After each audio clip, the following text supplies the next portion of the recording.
Las negaciones de Pedro, parte 3, tomado del libro Caballo de Troya, número 1, escrito por Juan José Benítez. Apoyado sobre las rejas del muro, Simón, encorvado y silencioso, golpeaba una y otra vez su cabeza contra los hierros. Temí por su integridad física. Aquellos cabezazos secos y continuados, en lugar de lastimarle, parecieron devolverle una cierta serenidad y, al rato, después de secarse las lágrimas con una de las mangas del manto, se reincorporó al grupo. Sinceramente, aquella actitud del apóstol, volviendo al fuego, me hizo reflexionar, haciéndome olvidar incluso su detestable y hasta cierto punto comprensible conducta. Las iglesias, especialmente la católica, han juzgado y clasificado este episodio de las negaciones como un suceso lamentable por parte de Simón Pedro, pero muy pocos teólogos y moralistas parecen tener en consideración un atenuante que dice mucho en favor del renegado. Pedro podría haber abandonado el patio de Anás después de su primera traición, y no lo hizo, y tampoco se retiró después de la segunda y de la tercera y de la cuarta, porque aunque los evangelistas citan tres negaciones, hubo en realidad una más, aunque también es cierto que esa negación extra no tuvo carácter público. Quiero decir con todo esto que, si bien Pedro no se comportó dignamente, no es menos cierto que su sola presencia en el lugar le redime en buena medida de aquellos momentos de debilidad. El testarudo Galileo no estaba dispuesto a imitar a los compañeros que habían huido monte a través y remontando el miedo, se acomodó como pudo entre los sirvientes, los cuales, dicho sea de paso, en ningún momento se convirtieron en acusadores ni le molestaron. Al menos los hombres que hasta ese momento se apretujaban en torno a las llamas. Pero la mala suerte quiso que, al rato, el grupo se viera incrementado por media docena de sacerdotes llegados, al parecer, de la residencia de Caifás y que traían la misión de coordinar y controlar el traslado del Nazareno. Después de solicitar información de los levitas allí reunidos, 4 de estos sacerdotes se dirigieron al interior de la casa y los 2 restantes permanecieron junto a la fogata. Desde un primer momento se sintieron atraídos por la animada conversación sobre las supersticiones del pueblo judío. Alguien había mencionado a Lilith y la polémica se encendió de nuevo. Por lo visto, el tal Lilith era el sobrenombre que recibía uno de los diablos más famosos. La mayoría de los presentes aceptaba su existencia, clasificándolo como demonio mujer. Este curioso espíritu centraba sus ataques, como mujer que era, en los hombres, y más concretamente sobre aquellos varones que se atrevían a permanecer solos en una casa. Y solo el divino, bendito sea su nombre, sabe cuándo puede presentarse, remachó otro de los servidores del Sanedrín. La creencia en cuestión no fue muy bien recibida por uno de los sacerdotes, un tal Mardoqueo, más conocido en Jerusalén por Petagía, y al que ya me referí anteriormente. Como consecuencia de su gran facilidad para las lenguas, conocía, según el pueblo, más de 70 idiomas y dialectos. De ahí su apodo, Petagía, de la palabra pataj, abría las palabras al interpretarlas. Este sacerdote, responsable también de uno de los cepillos del templo y hombre de gran cultura, se burló de tales patrañas. Las risotadas de Petagía indignaron a uno de los policías, quien señalando primero a Pedro y después al interior de la mansión, exclamó: Puedes reírte cuanto quieras, pero mira a ese Galileo. Tú mismo asististe a su entrada triunfal en Jerusalén, a lomos de un jumento. No tuvo la precaución de colocar una cola de zorro o un trapo rojo entre los ojos del borriquillo, y fíjate lo que le ha deparado la fortuna. En ese instante, Simón cometió un nuevo error. Irritado por aquella arraigada superstición hebrea, intervino en la discusión, intentando aclarar a los presentes que el rabí de Galilea no necesitaba protegerse con tan absurdas supercherías y que su poderío era tan grande que, si así lo deseaba, podía hacer bajar fuego de los cielos y arrasar al Sanedrín sin tocar siquiera a los inocentes. Los levitas y servidores del templo no prestaron mucha atención a la valiente pero inoportuna defensa de Pedro. Sin embargo, Petagía, que había captado al instante el duro acento galileico del apóstol, se encaró con él, desviando el rumbo de la conversación hacia un derrotero que abrió de nuevo las carnes de Simón. Tú tienes que ser uno de los seguidores del detenido. Este Jesús es un Galileo y tu forma de hablar te traiciona. Hablas como un verdadero Galileo. Antes de que Simón pudiera reaccionar, uno de los sicarios del Sanedrín, aquel que precisamente había hablado de la milagrosa curación de Malco, refrendó el descubrimiento de Petagía, desvelando a todos un hecho que hasta ese momento había pasado inadvertido. Tú, además, exclamó alarmado, estabas en el camino del Olivete. Yo vi cómo herías a mi pariente. Aquello cambió las cosas. Ya no se trataba únicamente de unas más o menos veladas acusaciones por compartir la doctrina del Galileo.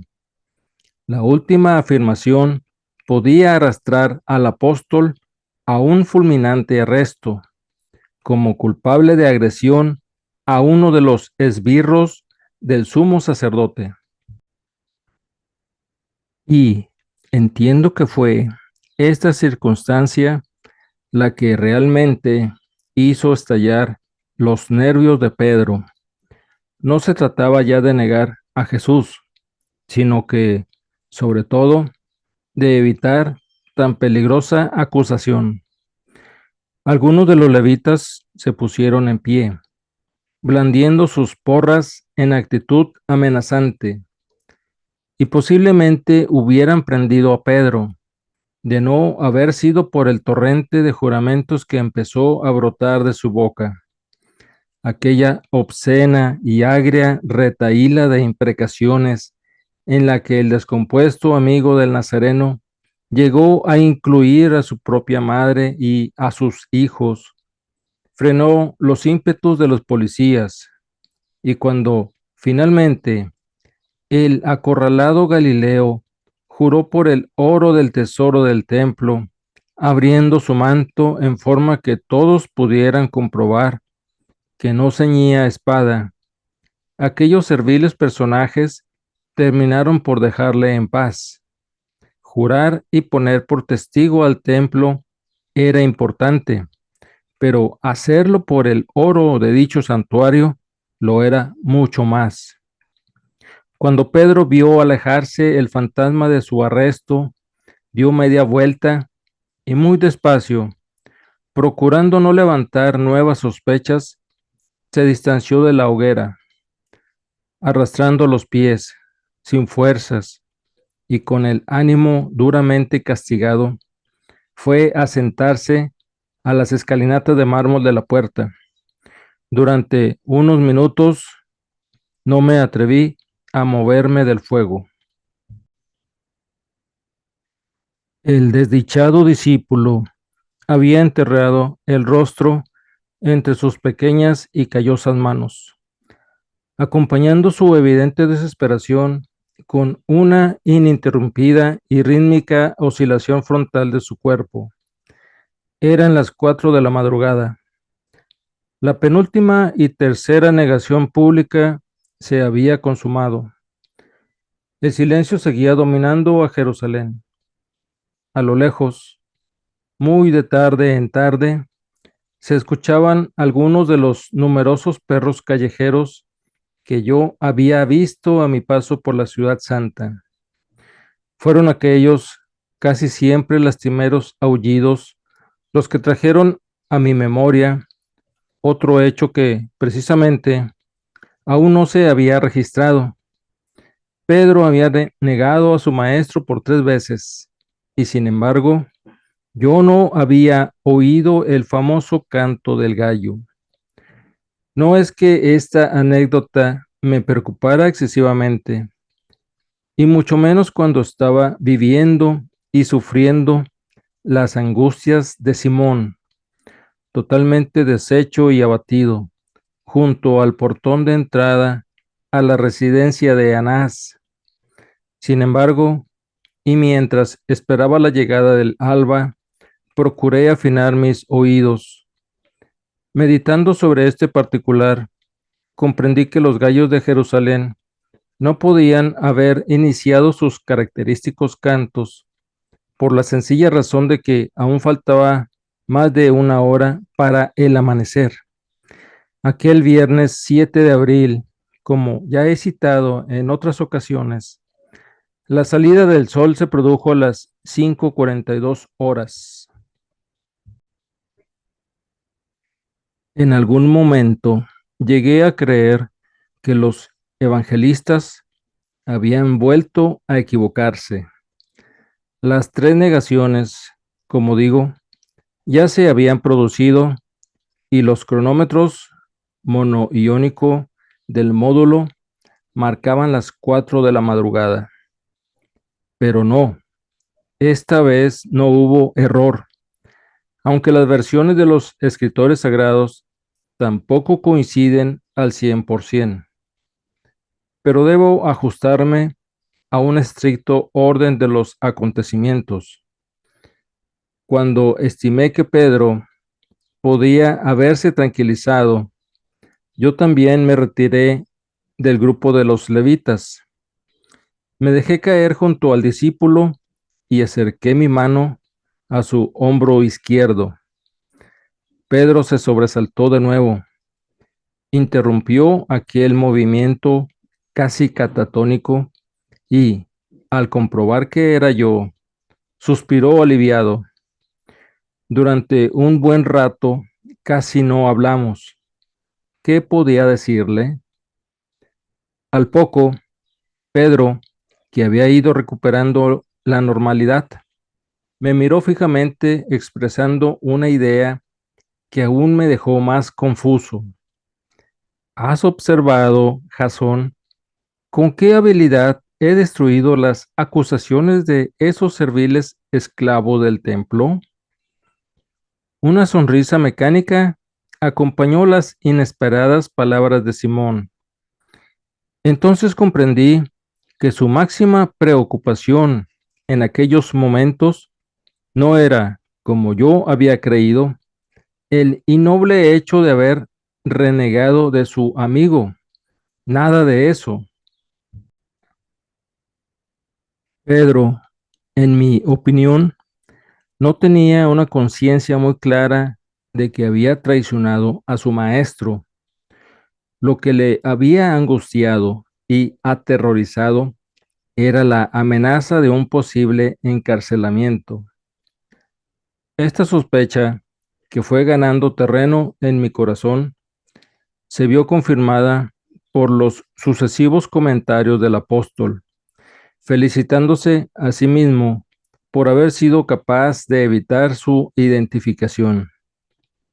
Esas mujeres, además, añadió Pedro, que prácticamente expresaba en voz alta sus pensamientos, no tienen autoridad moral, no pueden interrogarme, no tienen derecho, no, no lo tienen, no lo tienen.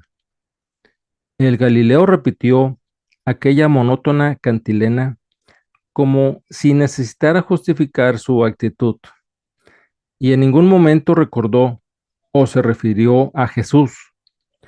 No creo equivocarme si digo que el pescador no cayó verdadera y definitivamente en la cuenta de su sucio gesto hasta que no escuchó el canto de los gallos de la ciudad.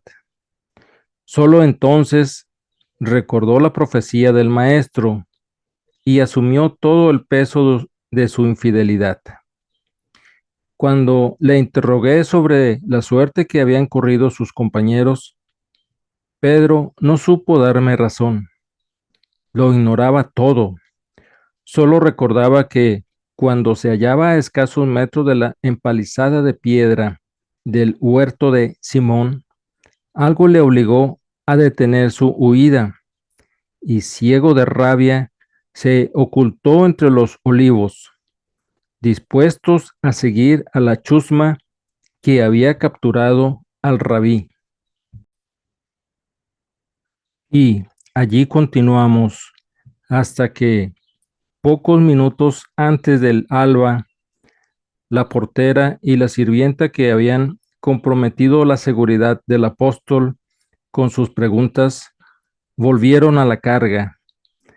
Se acercaron sin previo aviso hasta nosotros y, sin levantar apenas la voz, la guardesa le comentó en tono sereno y desprovisto de aquella malicia inicial: estoy segura de que eres uno de los discípulos de este Jesús, no solo porque uno de sus líderes me pidió que te dejara pasar al patio, sino también porque mi hermano te ha visto en el templo con ese hombre.